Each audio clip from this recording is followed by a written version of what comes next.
अंगद ने रावण को जो बोला है, वास्तव में रावण ने अत्यंत संयम दिखाया है।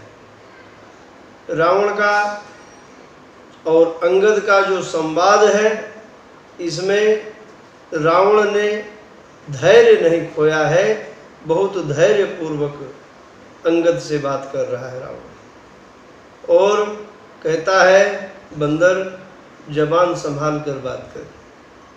कहु निज नाम जनक कर भाई, केहि नाते मानिए मिताए। अपना नाम, अपने पिताजी का नाम बताओ, किस रिश्ते से तुम मुझसे मित्रता मानते हो। अंगद कहता है कि मैं बाली का बेटा हूँ। कभी बाली से मुलाकात हुई थी आपकी क्या? रावण कहता है हाँ, मुझे जानकारी है कि बाली नाम का एक वानर है। तुम उसी बाली के बेटे हो?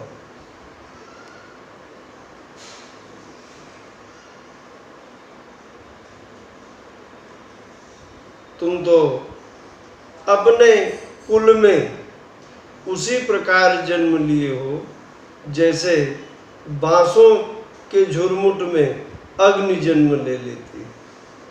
गर्भ न गयहु व्यर्थ तुम जायहु। तुम गर्भ में ही क्यों नहीं मर गए? तुम्हारा जन्म लेना व्यर्थ हो गया। रावण भेद नीति का प्रयोग कर रहा है।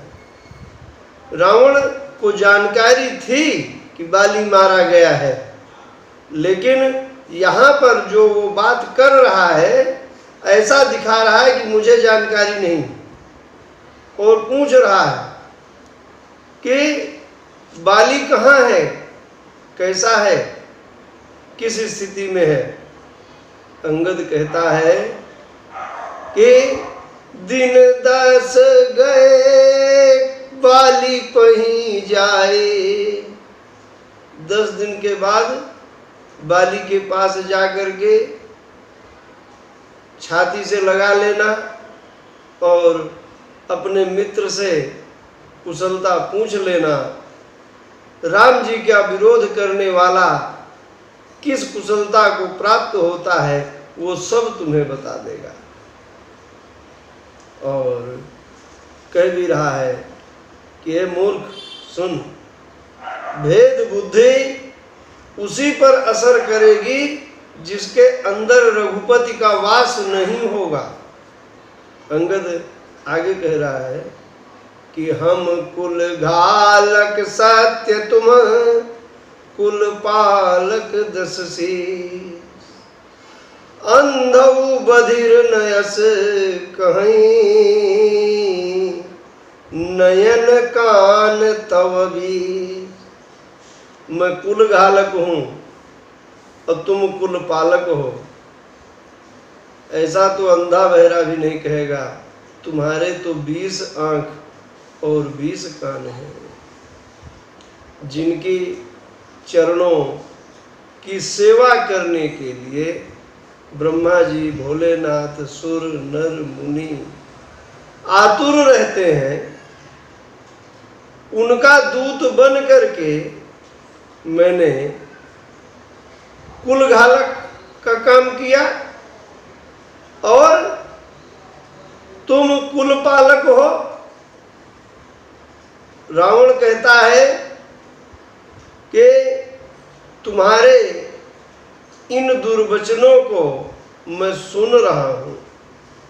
मैं नीति और धर्म जानता हूँ कि दूत के साथ कैसा व्यवहार करना चाहिए, और मैं कोई कार्रवाई नहीं कर रहा हूँ, तो तुम बढ़ते ही चले जा रहे हो।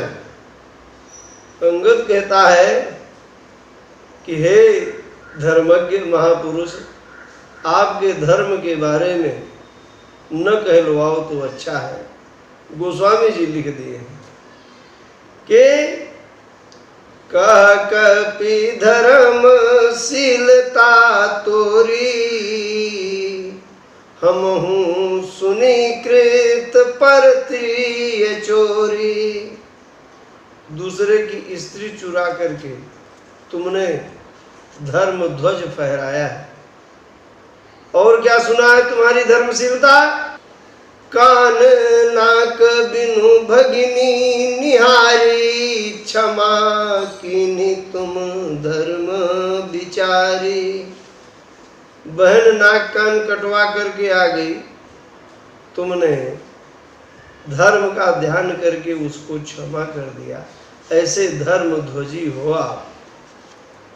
धर्मशीलता तव जग जागे, पावा दरसु हम बड़ भागे। तुम्हारे जैसा धर्म ध्वज धारण करने वाला धर्माधिकारी का दर्शन आज मैं पा करके कृतकृत्य हो गया, बड़ा भाग्यशाली हूं मैं। रावण को क्रोध आता है और कहता है, मैंने अपने हाथों पर कैलाश पर्वत उठाया था और कैलाश पर्वत पर भोलेनाथ विराजमान थे। शंभु सहित कैलाश पर्वत मैंने उठाया था और मेरी वीरता का बखान मैं क्या करूं। तुम्हारी सेना में कोई ऐसा नहीं है जो मुझसे भिड़े। और मुख्य मुख्य वीरों के बारे में बताता है कि तव प्रभु नारी विरह बलहीना। तुम्हारा जो स्वामी है वो स्त्री के विरह में बलहीन हो गया है। अवनुज तासु दुख दुखी मलिना। और उसका छोटा भाई अपने बड़े भाई के दुख में उदास है। और तुम सुग्रीव कुल द्रुम दो, तुम दोनों चाचा भतीजे तो नदी के किनारे के पेड़ हो, जहां बाढ़ आएगी गिर जाओगे। और जामवंत्र मंत्री अति बूढ़ा, जो जामवंत्र है अत्यंत बूढ़ा है। और जो मेरा भाई गया है तुम्हारे पास वो अत्यंत डरपोक है। मैं जानता हूं, मैंने युद्ध किया है। और शिल्पी कर्म जानहि नल नीला, है कपि एक महाबलशीला। नल नील राजगीर हैं, पुल बनाना जानते हैं, बिल्डिंग बनाना जानते हैं, कोई बहादुर नहीं है। एक बंदर बहादुर है। कौन?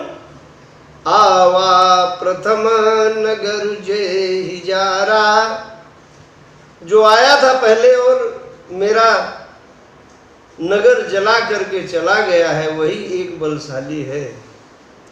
अंगद जी कहते हैं कि हे निश्चरनाथ, हे दशानन,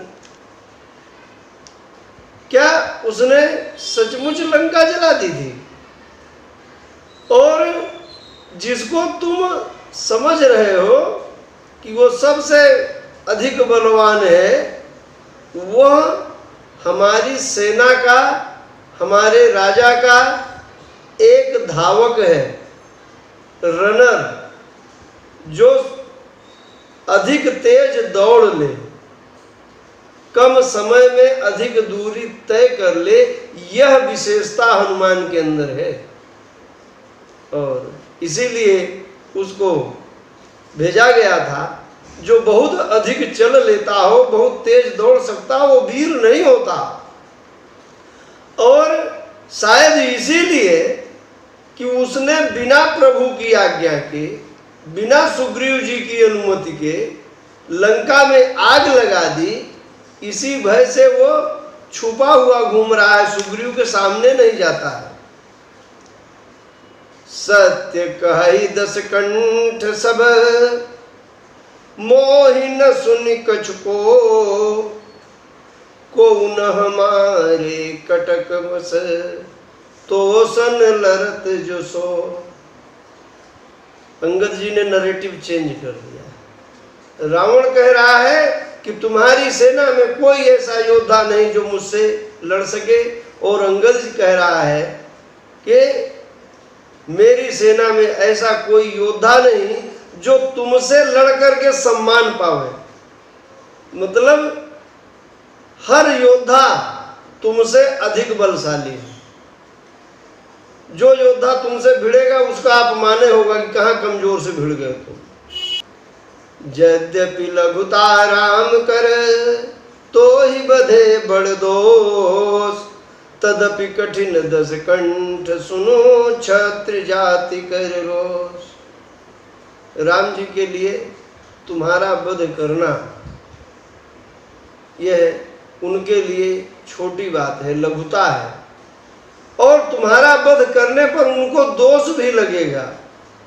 लेकिन मैं ये समझाना चाहता हूँ कि वे मर्यादा पुरुषोत्तम हैं, लेकिन क्षत्रिय हैं, और क्षत्रिय जाति का क्रोध बहुत कठिन होता है। यहाँ पर अंगद जी ने प्रसंगवश क्षत्रिय की विशेषता बताई है कि वह कुपित होने पर बहुत ही आक्रोशित हो जाता है, उद्विग्न हो जाता है, सोच विचार नहीं करता, जो सामने आता है उसे कर डालता है। ये क्षत्रिय जाति की विशेषता बताई है अंगद ने। रावण अंगद की व्यंग भरी बातों को सुनता है और उसका प्रत्युत्तर व्यंग्य भरी बातों से ही देता है। हंस करके रावण कह रहा है, कितना बैलेंस बनाए हुए है। रावण का बैलेंस गजब का है। क्रोध नहीं आ रहा है, क्रोध को पी जा रहा है, हंस करके बोल रहा है। हंसी बोले 10 मौलि तब, कपि कर बड़ गुण एक, जो प्रतिपालिता सुहित करई उपाय अनेक। बंदर की जो जाति है, उन्होंने क्षत्रिय जाति का गुण बताया, ये बंदर जाति का गुण बता रहे हैं कि जो बंदर होता है उसका एक सबसे बड़ा गुण है कि वो अपना पालन करने वाले का हित करने के लिए तरह तरह के उपाय करता है। धन्य किस जो निज प्रभु काजा, जहाँ ताह नाचे परिहरि लाजा। बंदर धन्य है जो अपने स्वामी के कार्य के लिए यहाँ वहाँ नाची कूदी करी लोग रिझाई, पति हित करई धर्मनि पुनाई। नाच कूद करके लोगों को रिझा करके अपने स्वामी का हित करता है। अंगद स्वामी भक्ति तव जाति, अंगद स्वामी भक्ति तव जाति, प्रभु गुण कसन कहसिए भांति। तुम्हारी जाति ही ऐसी है, तुम अपने मालिक का गुणगान क्यों न करो। मैं गुण गाहक परम सुजाना, मैं गुणों का आदर करने वाला हूँ, गुणवान का आदर करने वाला हूँ। अंगद जी कहते हैं कि तुम्हारी गुण ग्राहकता तो मुझे हनुमान जी ने सुनाई है, उन्होंने बताया मुझे। मैंने वन का विध्वंस किया, निशाचरों को मारा, लंका जलाई, लेकिन श्रीमान रावण जी ने मेरे साथ कोई भी अभद्रता नहीं की। तुम्हारी इसी प्रवृत्ति को देख करके मैं भी कुछ ढिठाई कर गया, तुम्हारे एक बेटे को मैं मार दिया हूँ। अंगद की बात सुन करके रावण कहता है कि तेरी ऐसी बुद्धि है तभी तो तू अपने बाप को खा गया। अंगद कहता है कि पिता ही खाई पुनि खाते हूं तो ही, पिता ही खाई खाते हूं पुनि तो ही, अब ही समुझे पराक छुमोही। पिता को खा गया और तुम्हें भी खा डालता। लेकिन अभी अभी मेरे समझ में कुछ आ रहा है कि बाली का निर्मल यश कलंकित होगा अगर मैं तुम्हें मारता हूं। ये बात मेरी समझ में नहीं आ रही है कि बाली का निर्मल यश कैसे कलंकित होगा, ये मेरी समझ में नहीं आ रहा है। जो मोटा मोटा मैं समझ पा रहा हूं कि अंगद यह कहना चाहता है कि मेरे पिता ने तुमको छोड़ दिया, नहीं मारा, तो मैं तुमको मारूं तो ठीक बात नहीं होगी, ये मेरी समझ में आ रहा है। बाकी इसका स्पष्टीकरण क्या होगा मानुष मर्मज्ञ लोग ज़्यादा अच्छी तरीके से बता पाएंगे। पूछता है अंगद कि रावण ये तो बताओ कि संसार में कितने रावण हैं? एक रावण मैं जानता हूं जो पाताल लोक में राजा बलि को जीतने गया था, वहां पर बच्चों ने उसे बांध लिया, घुड़साल में बांध दिया और बच्चे तरह तरह से उस रावण को प्रताड़ित करते थे। बलि को दया आई, बलि ने उसे छुड़ा दिया। दूसरा रावण मैं जानता हूं जिसको सहस्त्रबाहु ने अपने भवन में बांध लिया था और उसे पुलस्त ऋषि ने जाकर के छुड़वाया था। और तीसरा जो मैं जानता हूं, एक कहत मोहि सकुच अति रहा बालिकी कांक, इन महु रावण तय कवन सत्य बदहित जीवाक। एक रावण तो बाली की कांख में रहा था। अब इन तीनों में से बताओ तुम कौन से हो?